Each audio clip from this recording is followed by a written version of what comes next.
welcome to a special Ralph Miliband event entitled Is Global Democracy Possible? And of course this is a very apposite moment to re-examine this question, an old question, but very much an alive question, in the context, among other things, of the global financial crisis, so-called, with its extraordinary ramifications across the world.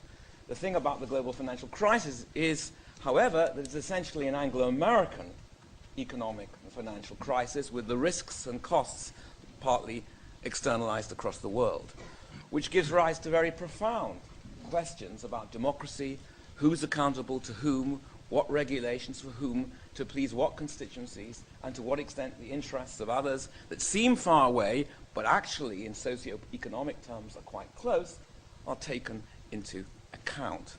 So this debate is one way of formulating the question, can the global order be democratized? If so, how and in what ways? To explore this theme, I have the pleasure of welcoming three highly productive, creative individuals who will each speak on these questions in the first 50 minutes or so before we open it up to you for discussion. First of all, my longtime friend and colleague Daniele Archibugi. He's the research director at the Italian National Research Council in Rome and professor of innovation, governance and public policy in London at Birkbeck College. He works on economics and the policy of technical change, as well as the political theory of international relations. His most recent book, the trigger for this event, published just by Princeton University Press, is called The Global Commonwealth of Citizens Towards Cosmopolitan Democracy. Next to speak will be George Monbiot, who probably needs little introduction to many of you here.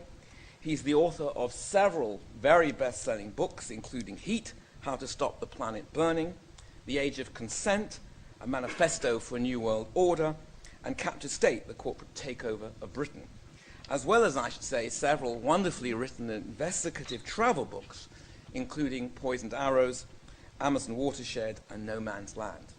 He's a regular contributor to The Guardian.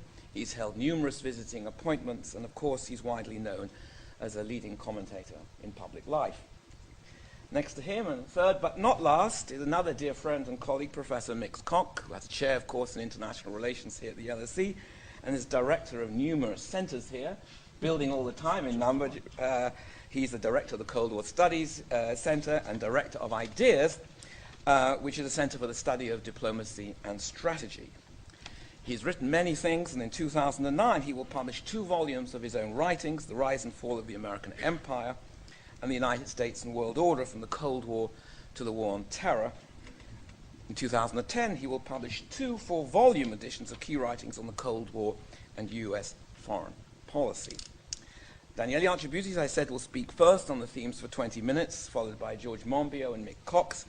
What you're going to get is both a stimulating and very entertaining discussion. I know the sense of humor of at least 2 of the speakers, and I must say it would keep me going for hours and hours and hours. All we need is a bottle of wine between us all, and it would go on for many hours, and friendly staff who would be willing to stay very late.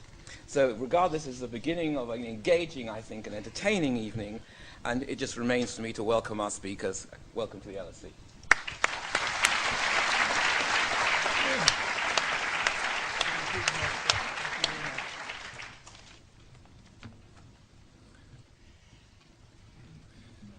Well, it's a pleasure and an honor to be back here at the LSE, and especially to discuss the issue about global democracy.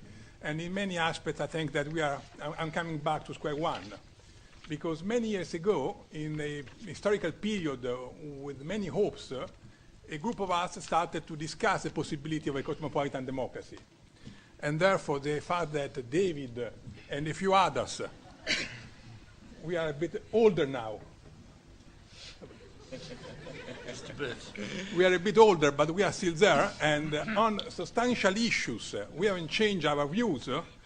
It shows that the agenda has not progressed that much, unfortunately, on the one hand, and on the other hand, that at least we continue to think that it's important to take this agenda further. The historical conditions which in the early 90s lead us to develop cosmopolitan democracy was the hope that a new president in the United States, the fall of the Berlin Wall, democratization in Eastern Europe, in South America and in other countries could also have some positive effects on the international system. And indeed, this has not happened over the last years, and we can easily associate it to the presidency of George W. Bush, a president which has gone now, and none of us is going to regret that. But on the other hand, it's somehow wrong to think that one man only can somehow change the course of history, or that we can put our hopes for a substantial change in world politics in the hand of one man only. We know that now there is a new president in the United States, and I think all over the world there is a desire that this new president will make a change. And somehow I think that many of us assume implicitly that Barack Obama will act as we will act. And this, of course, is not true. It's not substantiated yet. We can hope it, and it's important to get our hopes and to get a vision, but I would like to argue that the world in the future will also depend very much on what will happen, not just inside the White House, but also what will happen outside the White House. And therefore, this is very much something that we need to reflect, and as members of academia, we need to provide intellectual arguments to see if these changes can be introduced. And one of these changes is precisely, to put in Mattia's words, is global democracy possible? What can we understand as global democracy? And let me say that one of the most important facts of our era is that democracy has been universally acclaimed as political system. I got here some data produced by our colleagues in the Department of Political Sciences, and you will see that since the end of the Second World War, the number of democratic countries have very much increased. There have been an increased number of states, but also democratic countries. And therefore, at least something useful has happened, and this story is that democracy is becoming more and more the accepted and legitimate form of governance within countries, and with good reasons. There are economic reasons for that. Democracies can provide and can give to their citizens a democratic dividend which will mean that they are better off in economic terms, in terms of respect of human rights.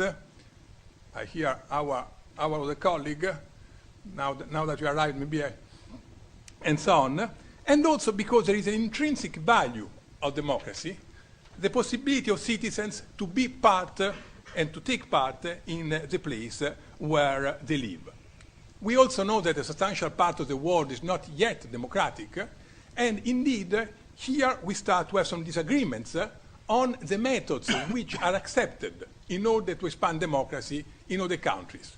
Yesterday I gave a presentation to the Parliament on the invitation of the Harry Jackson Society, a society of people with very different views. Some of them are neocons, and indeed they would argue that the way in which democracy can be diffused is also through muscular methods, the muscular methods which have been used by the White House over the last 8 years, and even in other periods. But indeed, there is no evidence that these methods do any good to the diffusion of democracy. And actually, if you look after the end of the Second World War, the only 2 countries which have become democratic just because of military invasions are Panama and Grenada, 2 tiny states very close to the United States. While we have experienced major failures in countries such as South Korea, that for many years after the war didn't have a form of democratic governance, in Vietnam, and today the same story is repeating itself in Afghanistan and Iraq. So maybe something else should be attempted. And this something else are other methods which are persuasion, denunciation when it's needed, but the idea that the imposition of democracy is not doing any cause of democracy.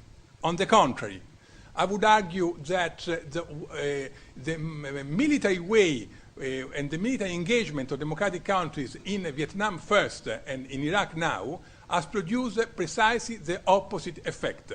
And many countries in the developing world and many national liberation movements in the 70s and the 80s moved on the Soviet front precisely because they saw how brutal could democracies be outside their own borders, and something similar has happened after the invasion in Iraq. If you look at this graph, you see that after 2003, for the first time since 1946, the number of democratic countries has somehow decreased, or at least there is no evidence that in very favorable historical conditions, the number of democratic countries is continuing to increase. But let me say that the core of the argument that we have developed is that it's wrong to think that the story is only internal democratization, as many people would argue. We know too well, I'm not going to repeat it in front of David's students, that on the one hand, everything has become global, but our political systems and democracy, which are still run at the national level only. I'm not going to repeat how globalization is going to challenge the way in which democracy is managed within internal countries, and many important decisions which will affect the lives of democratic countries such as the United Kingdom and the United States, Italy and so on, are in fact affected by events which occur in other parts of the world. The real point is that the democratic West has so far failed to promote democracy also in international affairs, and that's something on which we need to reflect. And indeed, when it has done it, mostly thinking that other countries should endorse democracy inside, it has fostered a program of democratization, and that's important. But why to internal democratization we didn't have an important agenda also for global democracy? And that I think that we should argue against the traditional view of democratization, which argues that the more the number of democratic countries will increase in the world, the more stable and democratic will be also the international system. So the international system is conceived as an addition of individual components, the national components. And if the individual components are democratic, also the international system will be democratic. And therefore, this is not a problem of global democracy, but just an internal problem. If all the countries will endorse the systems of governance which are experienced in democratic countries, maybe even the House of Lords, which might be a way of organizing polity in Africa or Asia and so on, then we won't have any problem of global democracy. And the implicit assumption, if there is something wrong, this something wrong sits with the non-democratic countries. I mean, in international relations, maybe Mick will speak about that. The most widely debated hypothesis is the hypothesis that democracies do not fight each other. And therefore, that since democracies do not fight each other, at least one of the international problems, the problem of war, will disappear the day in which all countries of the world will be democratic. What does it mean to be democratic is, of course, left not addressed. And that is part of the problem. I'm here to argue for an alternative view. An alternative view, which I continue to argue with this view, is the view about cosmopolitan democracy, which assumes that the international system will change not just as a consequence of internal changes within countries. This, of course, will help. The more countries will be democratic and the more the democracy inside will be stable, the better off will also be the international system. But this is not the only assumption. We also need to create conditions for a global democratization. And indeed, this view is against the self-congratulatory vision of democracy, according to which democracy can only do good things in international affairs. And we really see how language has been changed over the years. And all the acts which democracies are committed are considered to be good acts just because are the acts of democracy. And therefore, there is not any longer the possibility to enter into the actions. I mean, we have seen this change in language about torture, which has become a coercive interrogation, about quite a lot of things. And possibly, we hope very much that these sort of things will change in the future. The effect of these actions has been to polarize in non-democratic countries the attention and to move them away from democracy.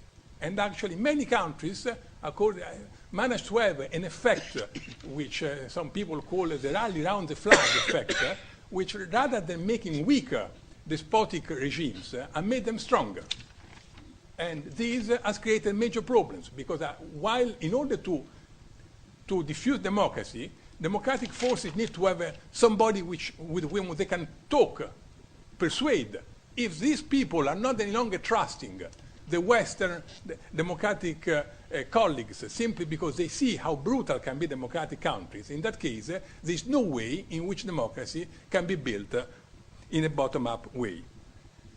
So we are still in the problem in which we need to define what is this global democracy which needs to be possible.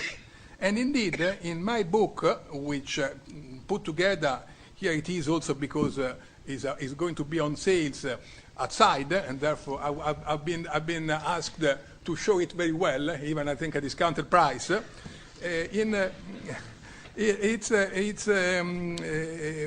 try to make and to find what are the core values of democracy that can be applied also at the international level. And based on my mentors, I managed to find out three main principles which can be applied internally, at the local level, and even at the global level.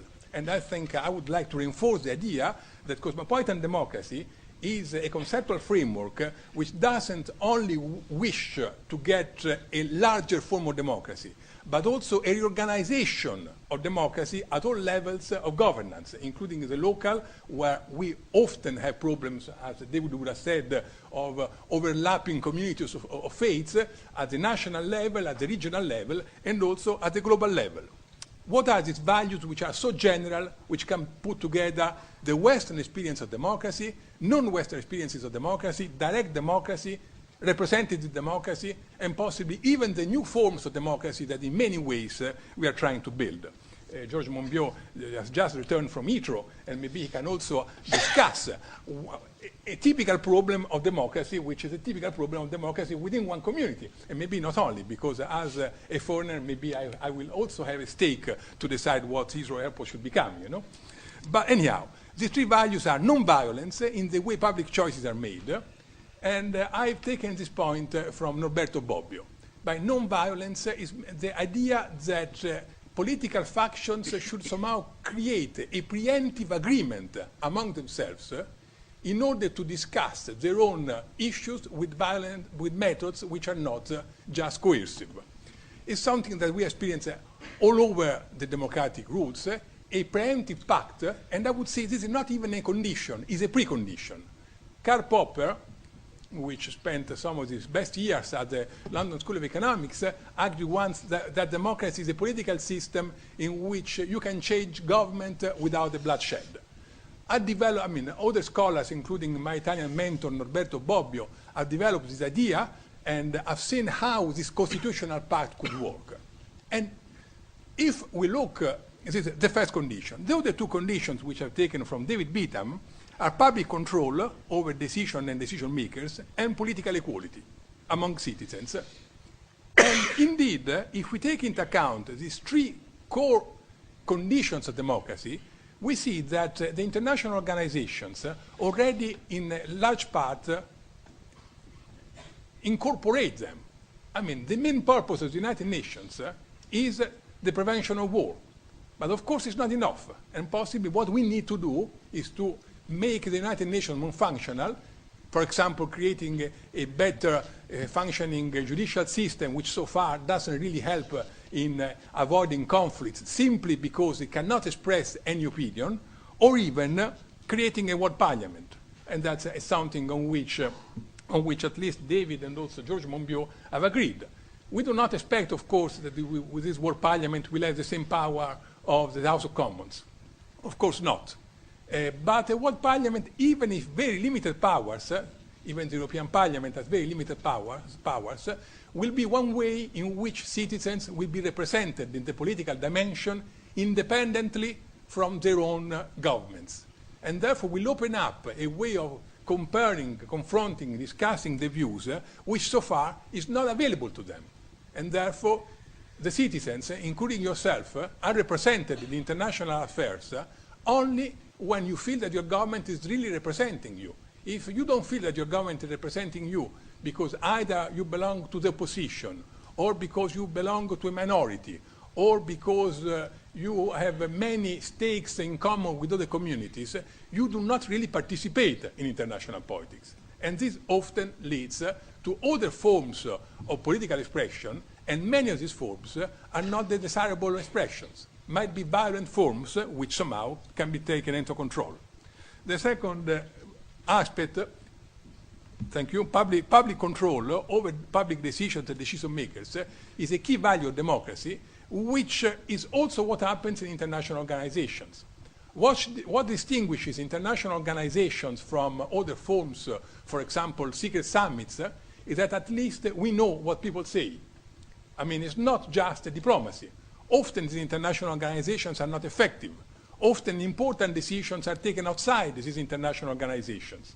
The financial crisis, for example, was dealt and addressed in groups, the G4, G20, G16, G5, G2, or whatever, which were not really accountable to anybody. We don't really know what happened there. We knew that these people met, they took decisions, but we don't have any idea about the decisions which have been taken. And this is an important difference compared to international organizations. So maybe we should manage to get additional power to international organizations, at least to know what are the decisions they are taking on the life of everybody. The last principle is the principle of political equality among citizens, and which is a core principle of democracy. And unfortunately, democracies are very much created in order to include some and to exclude others. And when there are exclusions, suddenly everything becomes justified because a given constituency has a mandate from its own voters to do something. And we have experienced it all the time. The United States got the government of the United States got a mandate and therefore was allowed to intervene in Iraq, even if many of the people in the world wouldn't agree with that. But there was no formal constituency to discuss that. And therefore they argued that the will of the American people was above the will of the people of the world, also because the people of the world couldn't express themselves. And because the United Nations, with its own structure, the Security Council, and even the General Assembly, do not necessarily represent the views of the citizens, but just the view of the people. While if we accept the principle of political equality, it would mean that somehow we should allow a process of consultation in which all the stakeholders have a way to express themselves. And this, again, is something which can be done through a world parliament. Will this make any change in global politics? I mean, it's difficult to expect that, but at least there are good intellectual arguments which suggest that global democracy is possible. Of course, it's not a program which can be put in the hands of a few heads of states, on a few governments, and so on. This is something which needs to be created, and often it needs the intervention of peoples willing to act in international affairs. Let me, since Mary has arrived, let me make the example of the dark period of the Cold War, where in Europe we had to fight against two forms which we didn't like. The first one was a dictatorial system in Eastern Europe, and the other form was the way in which the European countries and NATO thought that could react to that just by putting Euro missiles. The alternative approach was Europe from below, an approach which created connections with peoples across countries, in which we managed to get contacts with individuals in the East which were dissidents and not necessarily happy there, actually in very bad shape. At the end, I think that all these activities managed to get a regime change in Eastern Europe and they managed to do that much better than the Euro missiles. I think that now global democracy is going to be possible if we manage to recreate the same conditions also at the global level. At the time, we had a lot of friends in Eastern Europe. We managed to interact with these people in Eastern Europe. Today, I don't think that we are much friends in people like in countries like Iraq and Afghanistan and so on. And therefore, if you don't want just to wait a radical change in world politics from the White House, I think we can start to build these links. Thank you, David.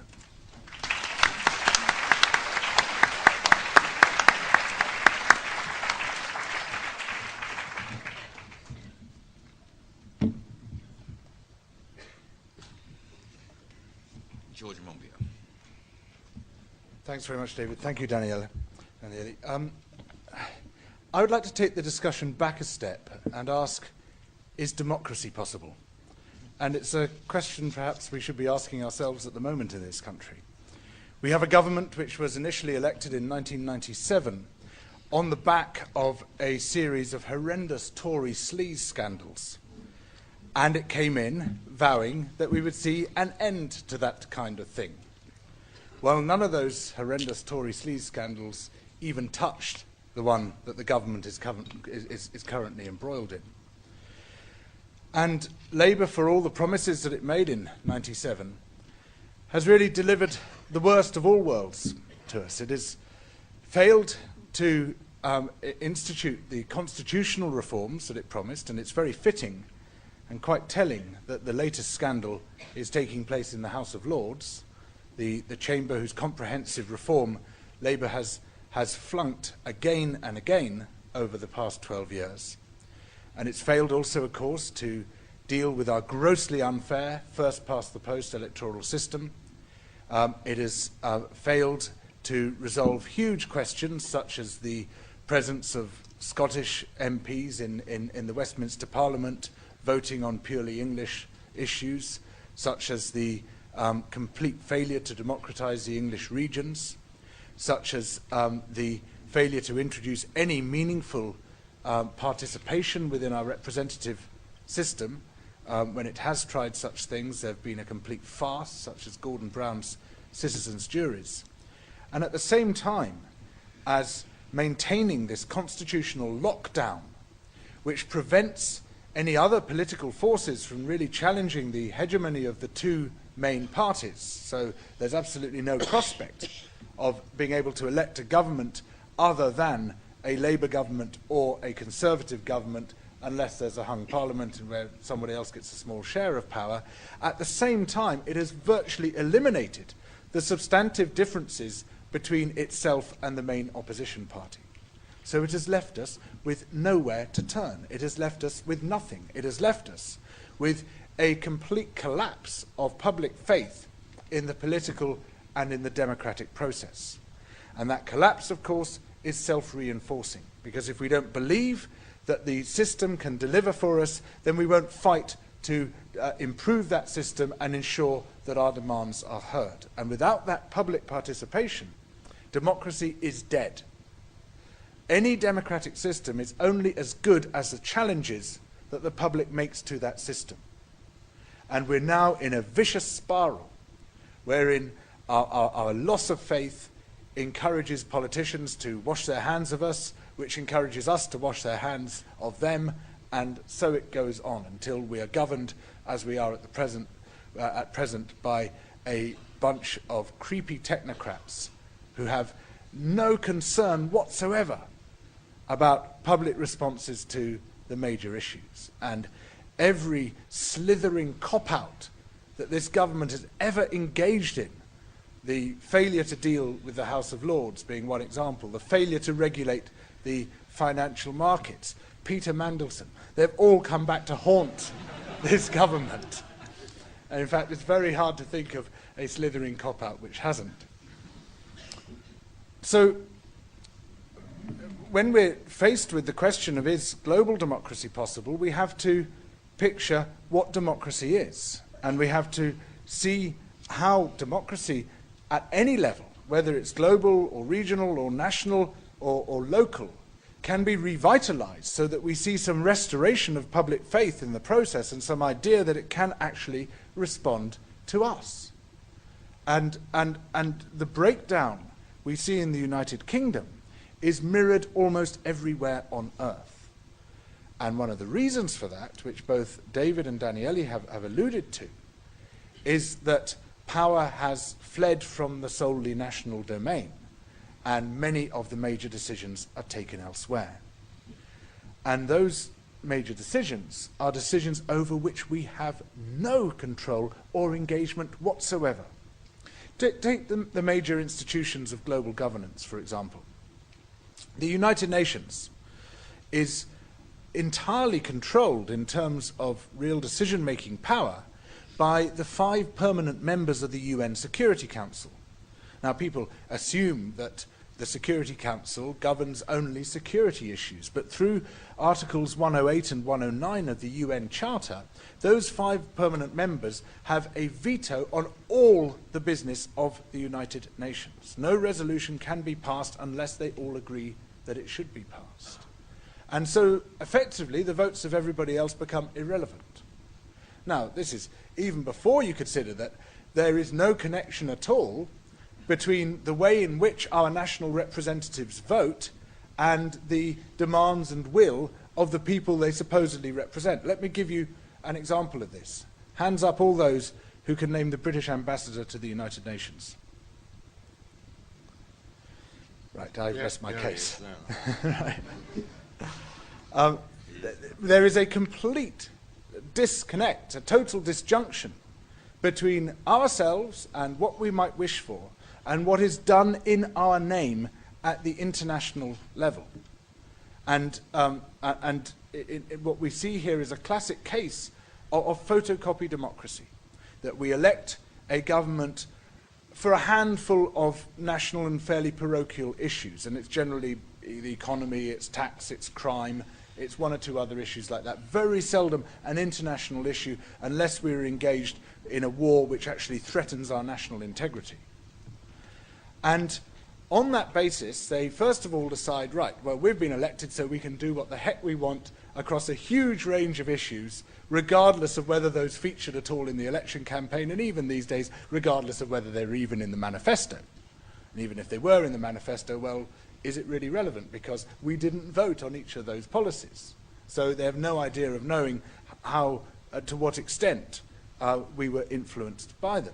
And then they say, having granted themselves a mandate to total national governance without any further reference to the people for the next 5 years, they then say, right, we are going to appoint someone to take this mandate overseas and tell the world what to do, because as a member of the permanent member of the Security Council, the United Kingdom is able to boss everybody else about. Well, as long as it does what the big boss says. And so it's taken a mandate it does not possess, and it's taken it into a sphere where it has no legitimate engagement at all, because nothing has conferred legitimacy upon it at that level, except a bizarre and dated historical agreement which had more to do with the outcome of the Second World War than anything which relates to the modern world. Then if you take the World Bank and the International Monetary Fund, you find that in order to pass any substantial resolution within either body, according to their Articles of Agreement, you require an 85% majority. By pure coincidence, the United States has a 17% share of the votes in the IMF and an 18% share of the votes in the World Bank.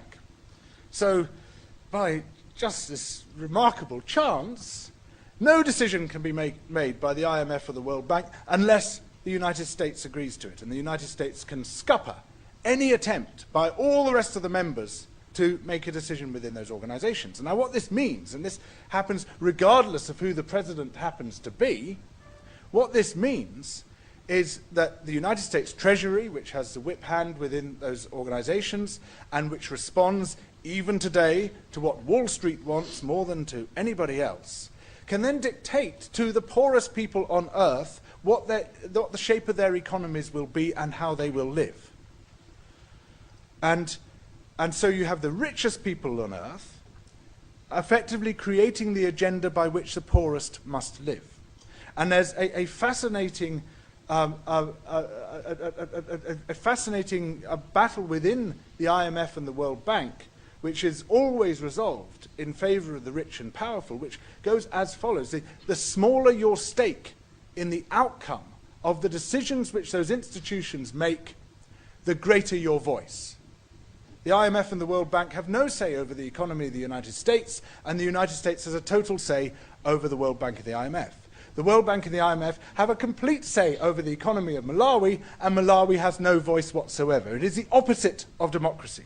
And were this taking place at a national level, you and I would immediately recognize it as an oligarchy, or perhaps even as an autocracy. And yet we tolerate these extraordinary systems because we are not confronted on a daily basis with the complete absence of democracy, with the dictatorship that those systems represent. The people of Malawi are confronted with it, and as a result they're far more aware of the monstrosities done in our name by these institutions, but they can do absolutely nothing about them. They have no means whatsoever of deposing that tyranny and replacing it with democracy. And so the onus falls on us as citizens of the most powerful nations, the citizens of the nations which do have a say within those institutions, or at least as residents within those nations or students within those nations, to agitate for their reform and indeed, I believe, for their overthrow. Like Daniele, I would like to see a world parliament whose purpose is to modify the powers of the unelected institutions, but I would also like to see a complete shift within those unelected institutions. In fact, I would like to see the World Bank and the IMF demobilized and replaced by an international clearing union of the kind that John Maynard Keynes, who had connections and many fans here, proposed in 1943, and which was rejected at the Bretton Woods summit in 1944 as a result of a great deal of arm twisting by our friends, the big boss. And he proposed a system which put an equal burden upon the world's creditors to discharge trade deficits as it put upon the world's debtors, or the people in trade deficit. The people in trade credit had an equal role in doing so through some very clever financial engineering. And he predicted, in fact, that if this system were not adopted, the world would lurch from one financial crisis to another and fall further, and the indebted countries would fall further and further into debt. Well, as you can see, Keynes was completely wrong. We need, within the United Nations, to see a very serious reconsideration, in fact, a resettlement, allowing a great deal of spread, much more of a spread of power amongst the members of the UN, perhaps according to the size of their population, rather than according to which side they were on at the end of the Second World War. And we need, at the same time, somehow to try to revitalize democracy, both nationally and globally. And I have a number of proposals for what an ideal democracy might look like on the global level. I won't go into them now, I don't have time, they're in my book, but they but what they look like is not the British parliamentary system writ large, or the US Congress writ large, or even the European Union writ large. They involve a measure of genuine participation, which is even more necessary at the global level than it is at the local and national level, because, of course, the bigger your political unit becomes, de facto, the less democratic it is, because the smaller the chance that your one voice will be able to influence what that unit does. And so it's even more important that there is genuine participation, with the possibility of generating petitions, the possibility of recall, all the opportunities we need to keep tabs on our representatives between elections, rather than just wielding that very, very blunt instrument at elections. But at the same time, it needs to be a broadly representative system. I would like to see whipping, as understood today in parliamentary systems, becoming illegal, that it should become illegal to try to bribe or blackmail one of the people's representatives in order to get them to change their vote. it's illegal to try to bribe or blackmail an ordinary citizen to get them to change their vote. Why should it be legal to allow our MPs to be kicked around in that way? These are just one or two of those ideas. But the question I want to leave hanging is this one. How do we break the vicious circle?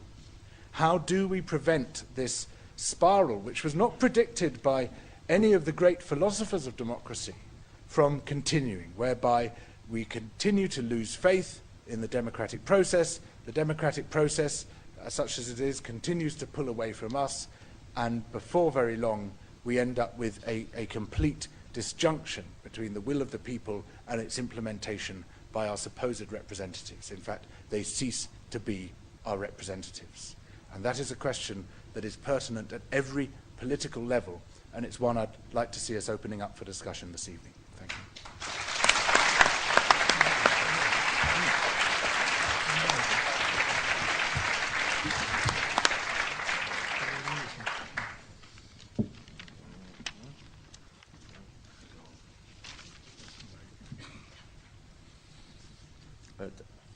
David asked me to come on to this platform for several reasons, few of them intellectual.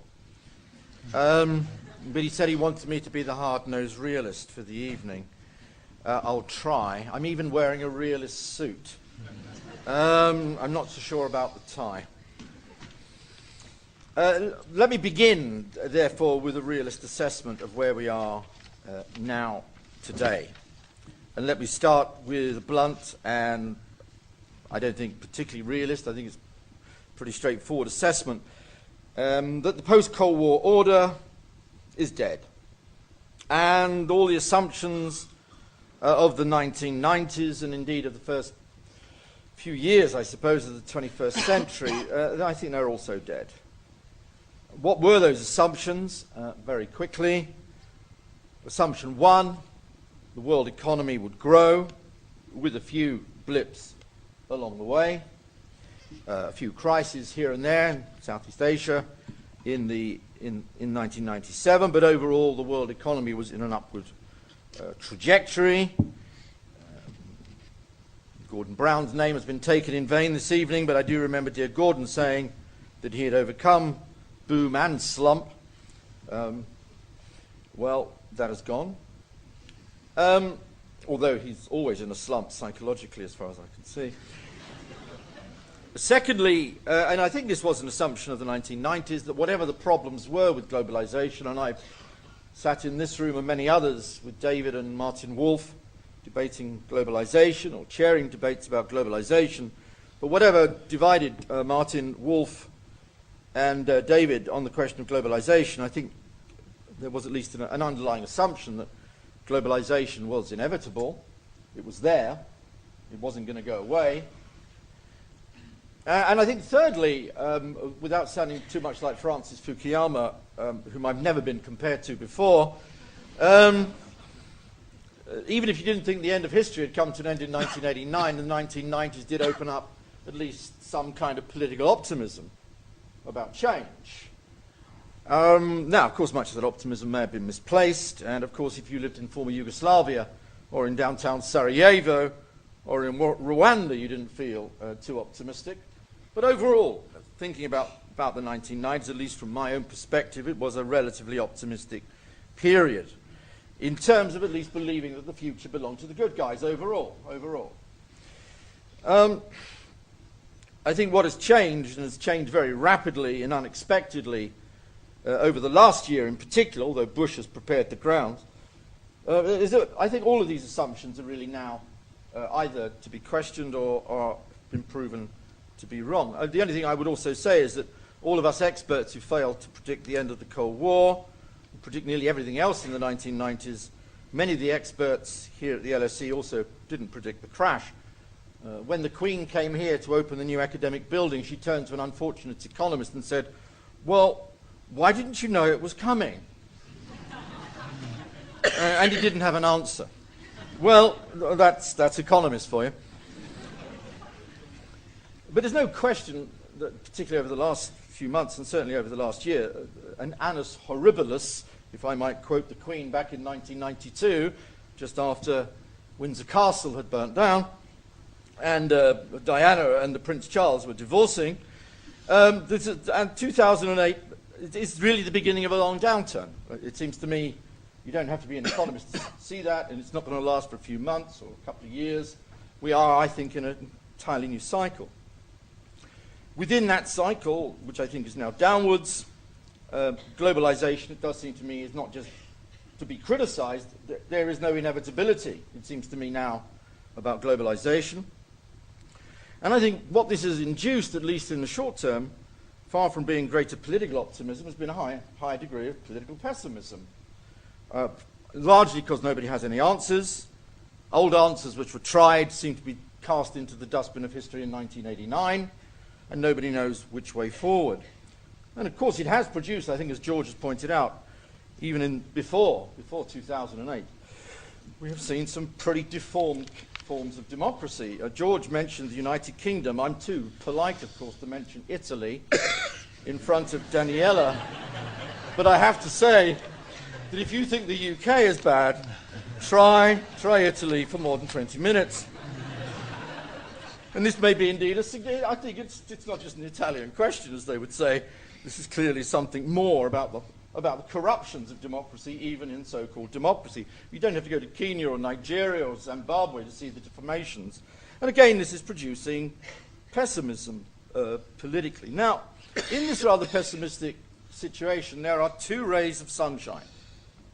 One, of course, is Daniele Archibugi.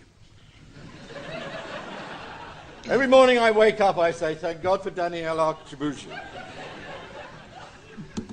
One of the last great optimists left in the world, and thank God for you, Daniele. Not that I believe in a God.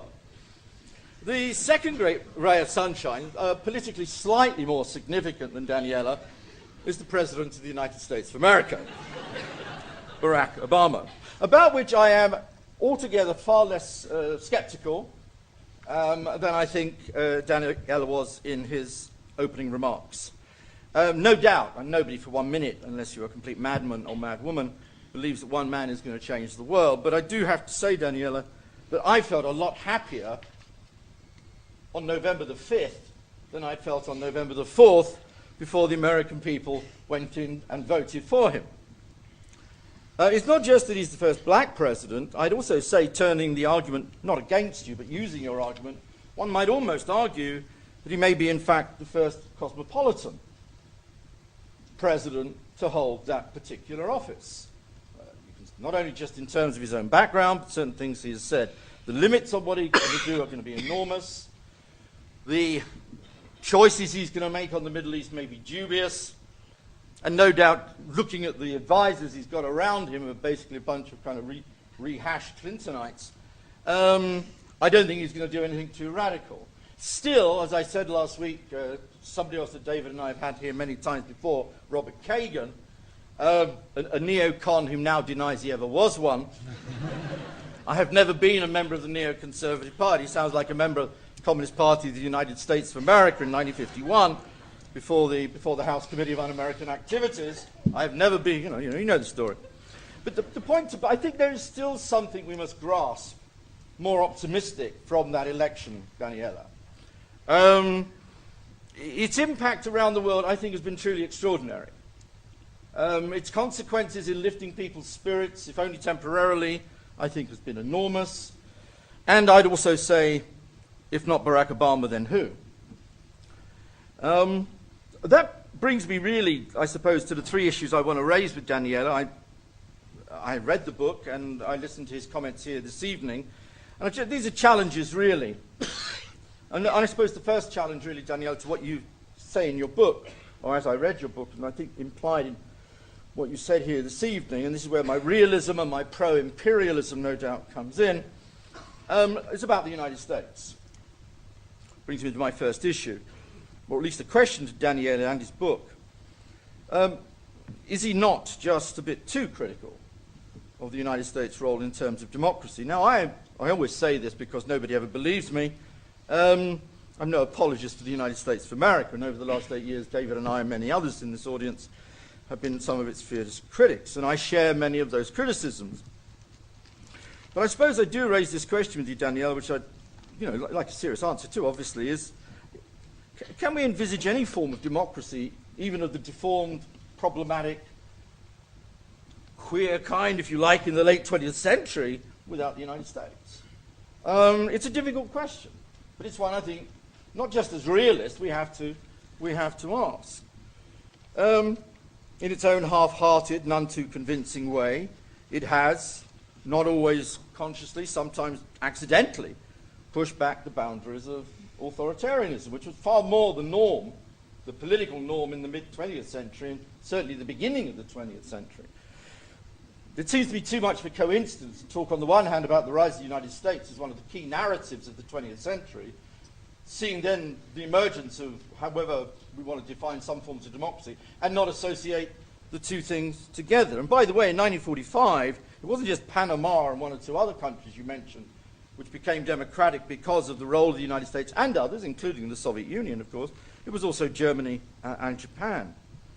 The end of the Cold War, as you point out in your book, brought an end to a series of authoritarian governments in East Central Europe, thank goodness, but in part, without becoming, again, saying it's all down to the United States, and I don't believe that for 1 minute, it's a key moment, and in the 1990s. I won't go on to Bush and Iraq. I dare not say that in front of this audience. I don't think I'd ever be invited back here ever again. So the democracy was achieved, however, imperfect. And so that's the first question I'd really like to pose to you. You're very critical of the United States, and rightly so.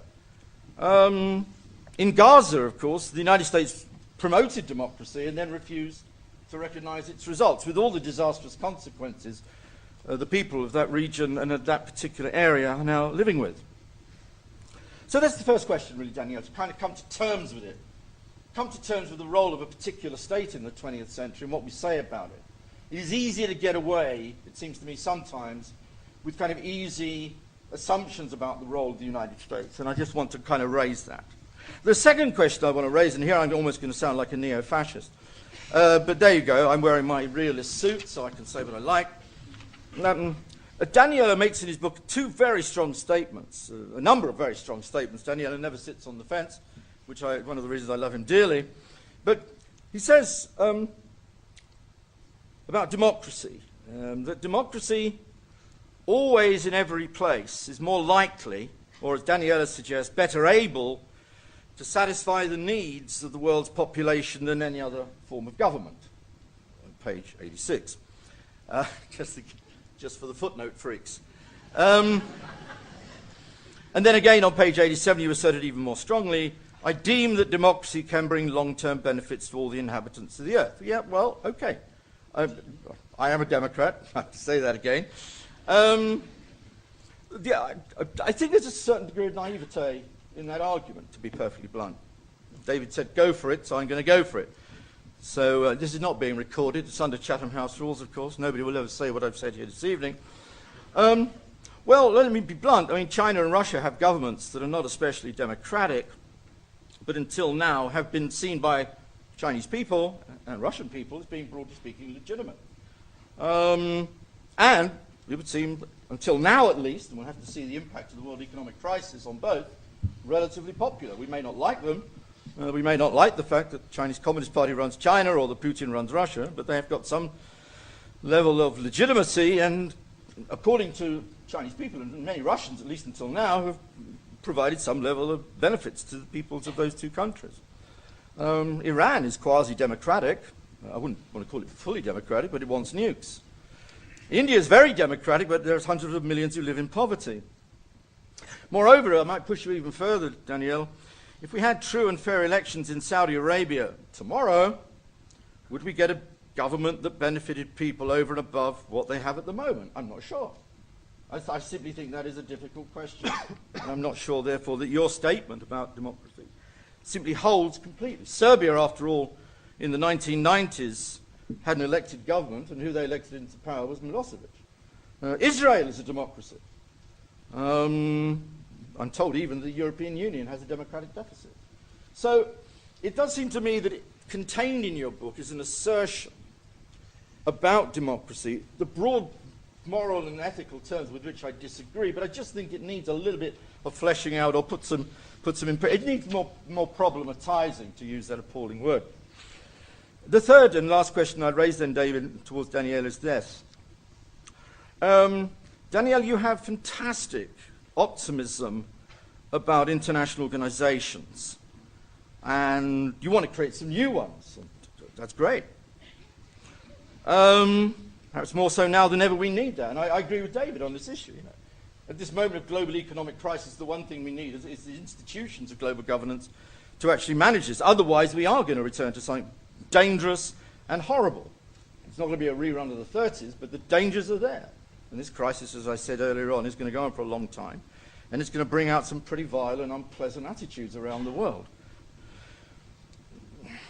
But I suppose, while not disagreeing with that general argument about reform of international institutions with which I solidarize, or indeed the need for better international organizations, particularly the UN and many others, I suppose I ask the question, is that the only thing we need to do now? Is that the only thing we need to do now? Simply to argue the case for reformed political organizations, greater global governance, without specifying what the policies are going to be. It seems to me is, in a sense, a very superstructural kind of argument. In a sense, kind of using kind of old Marxist language, you know, we need to start at the base. I suppose what I'm really arguing here, that yours is a very political book, and I wish it had had a bit more political economy. Now, you wrote this book, I think, clearly before what the Queen would call the new annus horribilis, but I think the book needs more to develop those kinds of arguments. Whilst we can all agree with you in your optimism, and as I say, you're the only thing that cheers me up, along with Barack Obama at the moment, I do wish that you had given some more economic thought to some of those arguments, because when we come down to it, simply getting better organizations, more people, more states on the G7, make the G7, G108, whatever, it doesn't seem to me is going to address those fundamental questions, the kinds of policies we're going to need to get us through the disastrous period in which I think we are now entering. Thank you very much indeed. Thank you. Well, for a dash of humor and criticism, that was excellent. Thank you, Mick, very much. There are three challenges there to the first speaker concerning the role of the United States, the question of the democratic model as the best model for producing welfare and welfare development, let's say, as opposed to the Beijing model, and questions about international organizations separated from questions of economic policy and other policies of more detail. I think we'll just hold those for a moment, because we'll give Daniele an opportunity at the very end, I think, to respond to some of these larger questions. And I think since we've had us, as it were, or the speakers speaking to you, I think it's only right that we create the opportunity now for you to pursue issues and raise questions. We'll take them in clusters of 4 or 5, so there's plenty of opportunity, not enough, of course, for you. So if I could see your hands raised, there are mics various places. Where are the mics? Down here. Okay, lady up there. Perhaps you could just briefly say who you are, and we want short questions, not statements. We've had enough statements already. My name is Dörte Rosenow, and I'm a PhD student in IR at King's College. And I have a question to Daniele and to George Monbiot. The question is, the underlying assumption of cosmopolitanism seems to be, if only the people truly ruled, the world would be so much better. And the question is, it's the all-communitarian argument basically, what bond is there or can there be between all the people of the world to really create this community that you wish for? Because if I just give one example, the British involvement in the EU, why should it be in the British? I don't think that most British people would agree that the EU would become more democratic if that meant that decisions could be made against presumably British interests. So the thing is, there is no such thing as a world community, I would argue. Thank you. Yes, there was a question down here. Someone raised their hand at the back here. Yes. Yes, good evening. I'm Rula Palo from Birkbeck College, PhD student. I have a question for Daniel about his values of democracy. I was wondering, are those values conditions, preconditions, hypotheses or findings findings in your book?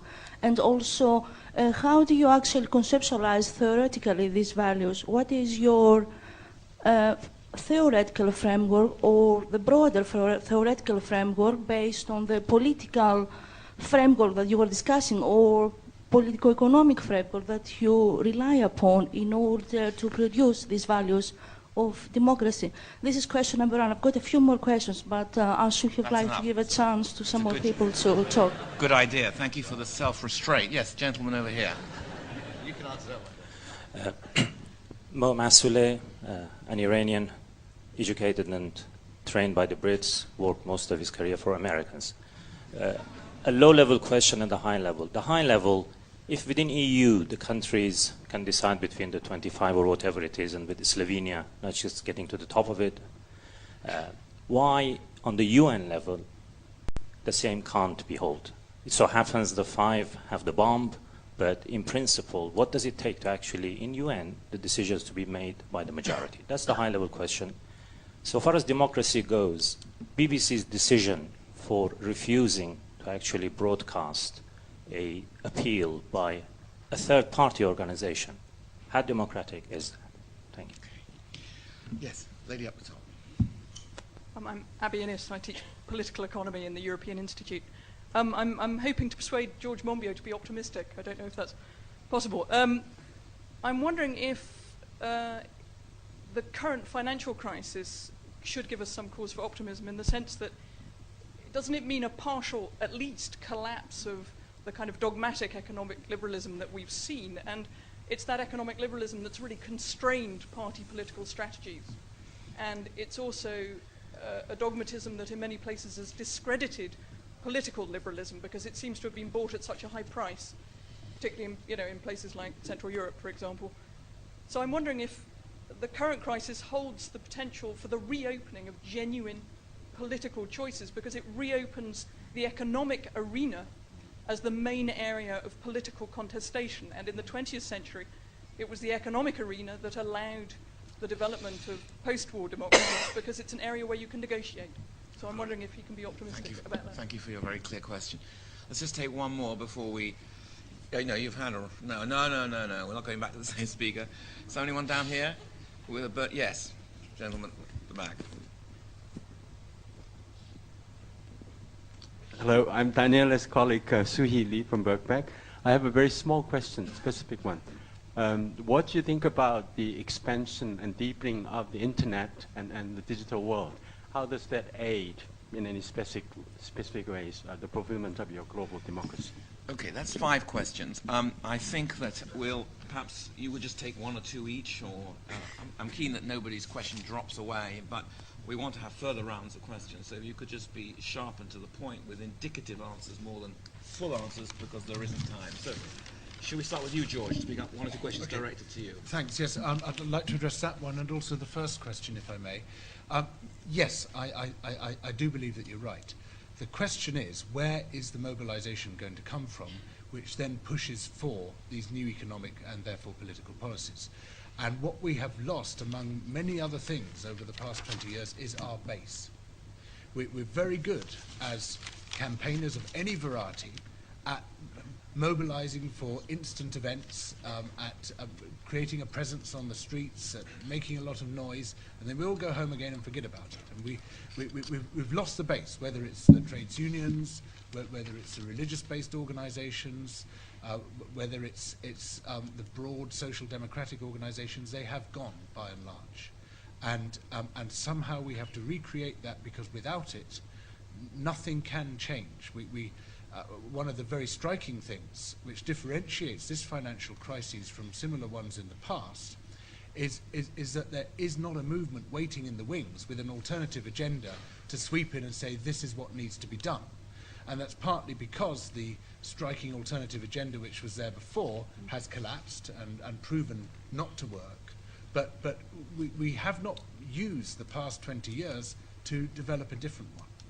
And the question, and perhaps this is a question we can throw out, is that because there isn't a clearly formulated different agenda out there, or is it simply that we have not built up the base and the praxis which is required to make that into a coherent alternative economic and political program, and then to push for it.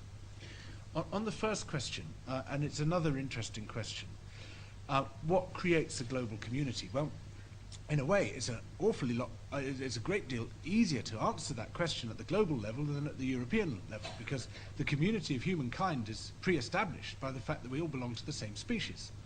The boundaries are pre-established in that they are the boundaries of the planet. We don't need flags and national anthems and patriotic songs to establish the fact that we belong to this planet rather than to another one. The European Union, by contrast, is this very weird construct where the people of Portugal have to see themselves as belonging to the same community as the people of Romania, but not the same community as the people of Switzerland. And it is a very odd shape to this community, and it's one which we have had to be drawn into by all sorts of means, fair and foul, and in fact most of us haven't really been drawn in any great emotional way. But the fact that we're all human beings, the fact that we're all in this basket together, and the fact that this basket is going to hell in a handbasket is something which can be used to draw us together very clearly. And when we're faced with issues like the financial crisis, like climate change, like many of the other things which can only be tackled at the global level, it's not hard to make the case that this is something which should pull us together in order to fight our common problems together. Daniele. Shall I also respond to Mick? Well, no, I'd like to come back to that to the very end. To the very end. Because there are three very fundamental questions. Yeah. And I think just respond to the audience first, and we'll yes, tie it up at the end. So I will be very brief. In terms of the, I think these are the principles of what I've described here. They are the basic principles of democracy, which put together all the forms of democracy which we so far know. And all these principles can be applied in different ways and can also be expanded in a variety of ways. And therefore, I think that the vitality of democracy, which leads to some optimism, is that we can still enlarge our understanding of democracy. So I'm not optimistic for what democracy is, but for what democracy can be. And to repeat what your Prime Minister, not the current one, but the old one, once said, I don't really know any other better option to that, So he also mentioned the issue about internet. Yes, I think that the issue of global democracy, somehow everything is influenced from internet, including global democracy. Can you imagine how China, for example, is having troubles to keep political control or to manipulate information in a situation in which all its citizens have access, not all, but a large number of Chinese have got access to internet and can consult different sources of information, or even to be individually in touch with the peoples. I think that to keep control over people is becoming more difficult than it used to be during, for example, the period of the Cold War. Even at the time of the Cold War, somehow the people in the East were somehow influenced by other forms. And I think I will leave the other questions to Mick, briefly, do you want to reflect on the answers to the questions? I just wanted to attack the BBC. Weirdest decision I think they've made, even in their weird and long and wonderful history. That's all I really want to say. I wanted to pick up on one of the points that George made, really about, what new social forces. I'm kind of old enough and kind of old lefty enough to think that we are going to return, because I don't think we can have any alternative but to return to the politics of class. I think this is going to force, it's not going to be a choice. I think that the abandonment of class language, the New Labour, if they ever use the word class, they kind of gag. Social structural constraints. But the one thing this global crisis will bring out, it seems to me, is going to be a return of some class politics. Now, whether that's going to be good or bad, I think it's going to be very good, because we get back to the politics of distribution and redistribution. But that's what we've been living without and thinking we could do without for the last few years. New Labour, of course, has expressed that very well and very effectively. But I think this is why they are also caught with no closer, because the politics which is going to come on, not just to Britain, but around the world, I think is simply going to bypass them. Thank you. Let's take another few questions. Yeah, gentleman at the front here, and then we'll top. Yeah, coming to you. Yes, Aris Randilis from the LSE. I'm wondering whether the return of the state as a response to the current crisis is an opportunity or a threat to democracy. Because we know that when the state is very dominant in the economy, the state-administered capitalism breeds political hegemony. Professor Cox mentioned the examples of China and Russia, and we know that the political and the economic realm are intertwined. And at the same time, internationally, the return of the state, as in protectionism, may draw new boundaries that may likely breed more conflict. So do you see it as an opportunity, or do you see it... And next to you. Okay, Mary Caldor, LSE. My question's really to Daniele and to George Monbiot, because of course I'm in favour of a world parliament, and I'm in favour of democratising global organisations. But I really wonder if that's the way you're going to achieve political equality and people's voices. And I wonder whether it doesn't presuppose a very old-fashioned top-down view of democracy, that actually globalisation isn't just about interdependence.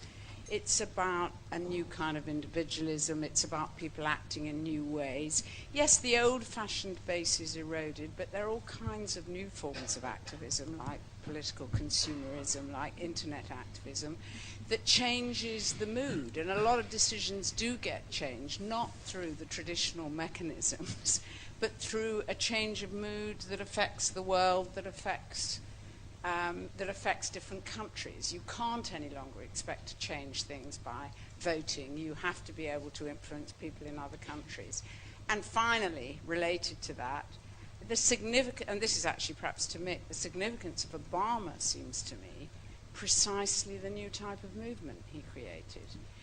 I think he may well not do what we hope for, but actually the implications of all those people being involved in politics will have enormous implications for the future of the United States.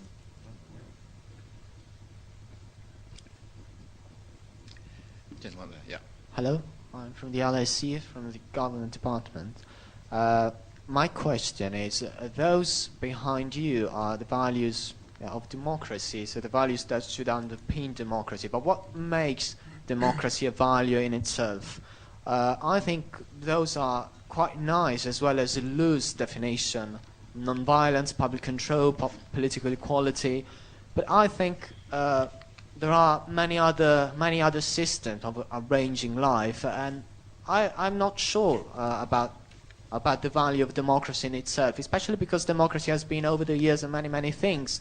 And we look forward democracy as something to be established, but there are many horrible things made and done in the name of democracy. So I do not share this enthusiasm towards democracy. And why is it a value in itself? Great, good question. A gentleman behind you. Behind. Thank you. Thank you very much. I'm studying at the LSE as well, and first of all, I'm German-Iranian, so I'd like to question one of the statements that Dr. Cox made earlier. If you can really call a country in which 90% of the potential candidates for a parliamentary election are excluded from the elections, I'm not sure where you derived how you derived that this country could be called fully democratic. My questions refer to the two big issues, I think, of tonight's debate. First of all, Barack Obama, and second of all, a world parliament. And I would like to know how concretely you think that a person that is elected to be the political leader of a nation could contribute to a world system in which the nation he is representing effectively loses power in a world parliament which should be based on political equality and equal representation of the people in the world. Thanks. There are many of you who want to ask questions, and my selection, I'm afraid, is pretty arbitrary. I wish there was a system to ensure fairness at this level, but it's very difficult. I'll just take one more question, then we'll see if we have time later to come back. Heidi Barnes, Institute of Ophthalmology, 30 years as a biomedical scientist. The West's idea of democracy seems to be capitalism, and basically that's about beggar my neighbour. What most people want, what ordinary people want, is beggar my neighbour. They want to be richer than the people next door, and they want their country to be richer than the country next door. How is this going to help the environment in the future? If we have more democratisation, we're going to have more waste and more consumerism. China is becoming more democratic, and that is widely regarded as being a terminal problem for the environment in the future. So why is democracy an improvement? Okay, I'll just take one question from the gentleman at the front here with a tie on. Yes, another tie wearer. And as the last question of this round. Thank you very much. I want to be a bit provocative. I wanted to answer, George Monbiot said, there isn't a movement with an alternative agenda. I'd like to say that there is, and indeed both you and David have kindly signed up to it, for a UN Parliamentary Assembly. And that campaign has snowballed over the last 3 years. We have 600 parliamentarians signed up around the world for parliamentarians to join in and set one up. And the UK is the third strongest country of support after Canada and Germany. And I'd like to be provocative and say, what can the LSE do to help persuade our government to sign up to that? Please. We already have many questions on the table. I'm afraid one thing you have to know is, while many of us would be happy to go on till midnight, the staff here are not. And in order to ensure our good reception at future events, we have to ensure that those who only paid to a certain period can go home. That is the underlying reason for events having to close for no other reason.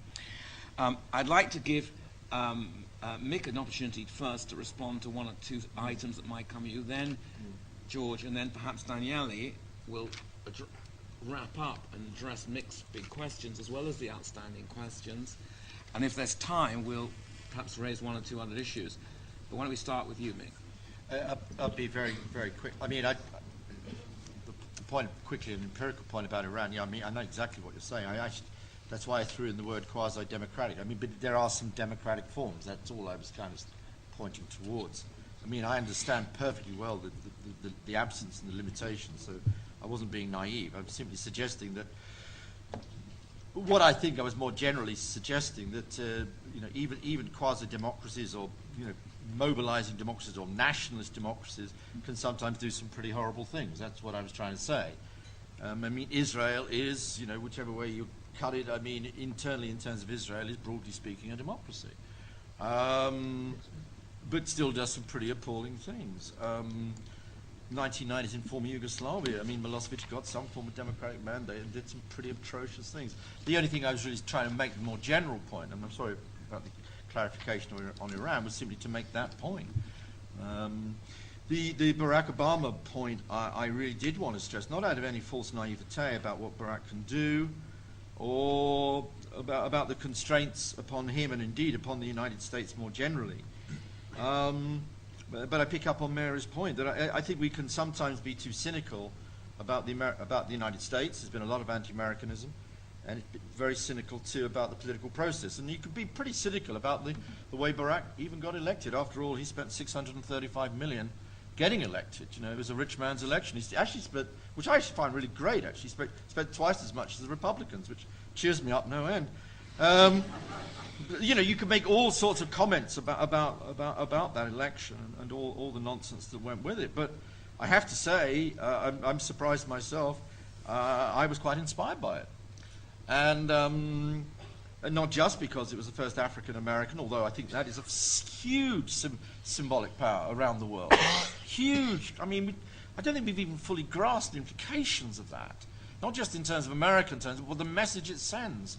Not just into sub-Saharan Africa, but around the world. The confusion it's created amongst jihadists around the world. This is an extraordinary moment.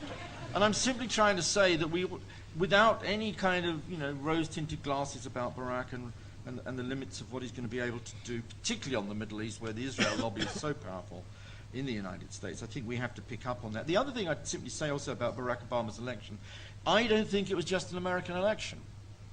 The interest shown in that election, the hope which many people around the world invested in that election, rightly or wrongly, in Europe and in large parts of the world. Somebody said that if he'd stood for election in Nigeria, he would have got 94% of the vote. And he probably would have got more than that in Kenya. But I think it was a world election. And I think, therefore, within that, there is at least some ray of hope. That's what I was trying to get out. And already people are kind of writing him off, writing him down, and I still think that this, therefore, presents some possibilities. And it tells us, finally, quite a lot about the United States, which we lost sight of during the last 8 bleak and black years. And, from that point of view, I say, right on. I'm with you, Barack, as far as you can take us. The questions have been so good this evening that it's been really hard to choose between them in trying to decide which ones to answer. But I'm going to come back to Mary, because I think the point she made was a very interesting one. And, she says, well, look, there's a change of mood, there's a new individualism. It doesn't all have to be brokered through these formal top-down institutions. True, but it has to be brokered to the formal top-down institutions. Yes, Barack Obama mobilized this fantastic internet campaign and everything, but for what? The purpose of the campaign was to elect a new president of the United States. There had to be a product. There had to be something coming out at the end of it. And I've been around informal campaigning for far too long not to see that it has its limits. I mean, that's what I've always done, is informal campaigning. But you need a base, and you need to be campaigning towards something. And just sitting at home and scribbling things on websites doesn't change anything unless you're actually mobilizing towards political structures which can change things. And this arena is necessary for the influence which you talk about to count. And at the global level, we can all bellyache to our heart's content. We saw what happened in Seattle in 1999, for instance. It didn't do anything. It didn't change anything because the arena was not there. And there was no one to pick up that call on the inside and say, the people have spoken, we must respond to the people. The people spoke, and everybody said, they're just a load of scuzzy dropout Molotov cocktail throwing hippies, and the sheer supercilious disdain with which we were treated by the people within the fence, who called us undemocratic, believe it or not, staggeringly, and would not take up those calls because the mechanisms for taking up the call did not exist. So you have to have both. The participation does not count without representation as well. The representation is illegitimate without participation. You have to bring the two things together. The question about the environment, which is a very interesting and dangerous question you ask. Does democratization lead to the destruction of the biosphere, without which nothing is there? Well, yes, but basically the answer is humans lead to the destruction of the biosphere, whatever their system.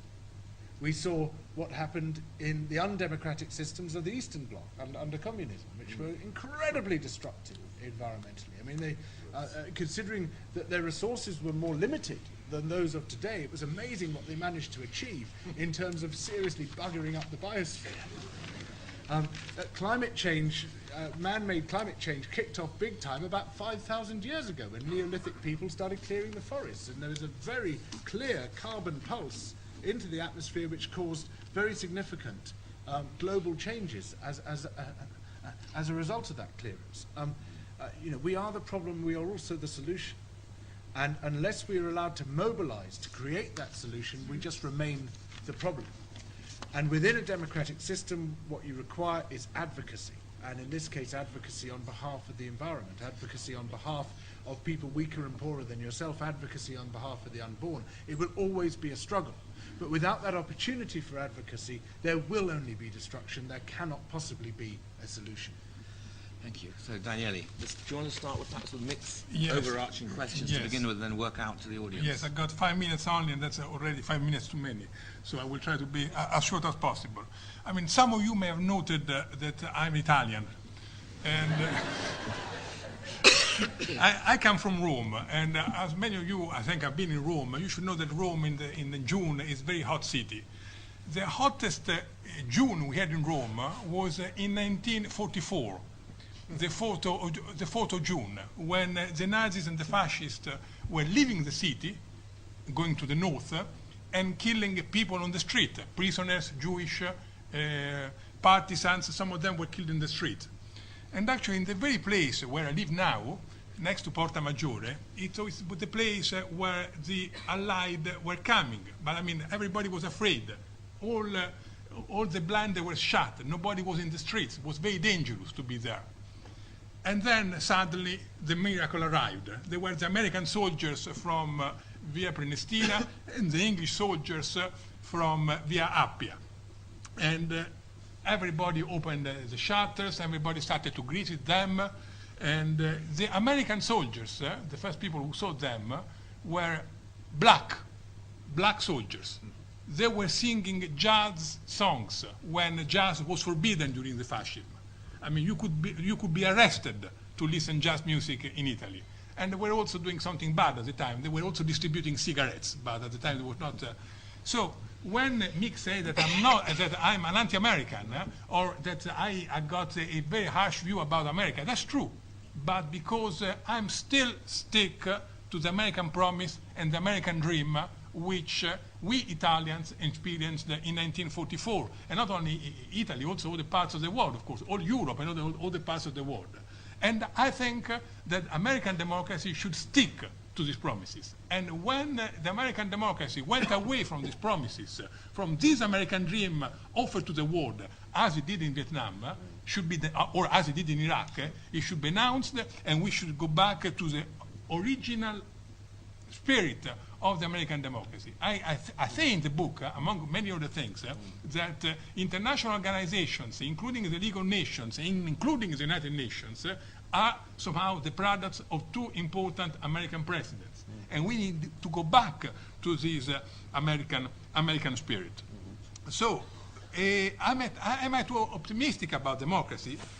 Possibly I am. But I think, among the many things I share with David, is also the idea that democracy should not be conceived as a full monty. Either you get all of it or nothing. You know? Democracy is a process, and we need to struggle about democracy. My friend, because I've read quite a lot of his stuff, George Monbiot, has been in the last days at Heathrow Airport complaining because on one specific decision, democracy was not fully respected, and we can do it. And even in my own country, which Mick Cox has kindly reminded me that it's not the most, at the moment, maybe it's not the most democratic country of the world, but even in my own country and in quite a lot of countries, democracy has precisely the sort of checks and balances which might help to go on the right turn and even to progress. And indeed, democracy, if democracy doesn't progress, of course, is a dead political system. And precisely the controversies and the critical actions that quite a lot of us do in order to keep democracy moving is precisely what allow us to go on with democracy. And let me say that I perfectly agree on the, not agree, I perfectly understand the view that maybe democracy is not the best system. I would like to know what's alternative, and since Plato, we have been discussing this issue. We can continue to discuss this issue forever, that's fine. But my important point is that if today you share democratic beliefs, in that case you cannot think that democracy should be at the national level only, because it's impossible. And the idea that you should create some boundaries in order to protect a democratic community and not enter into relation with the others is simply impossible to realize and is contradicting democracy. And therefore I would argue that if those of us who are partisans of democracy should also be partisans of global democracy. Last issue about Obama, I didn't want to be harsh about Obama, and if I am, it's because it has generated too much enthusiasm within my family. I've never seen my family so happy as when I took back from the United States some Obama T-shirts last August, and therefore this made me a bit nervous. I felt a bit threatened, even in my personal household by Barack Obama. But I'm not. Besides that. I really appreciate that Barack Obama has created enthusiasm and so on. My point is another one. We shouldn't leave Barack Obama alone. And this is my appeal is an appeal that, if there is anything to do, it's not a one-man job. Well, so much more could be said on the platform and, of course, by you, everyone here this evening. I really wish it was possible for us to go for several hours longer. You can see that the speakers have it in them to go for several hours longer. The Italian one especially has been known to go all night. But it just remains for me. It remains for me not just to thank the speakers for their arguments and their differences, but also their sense of humour, which have made this evening, a very memorable and excellent occasion. So, guys, thank you very, very much. You're most appreciated.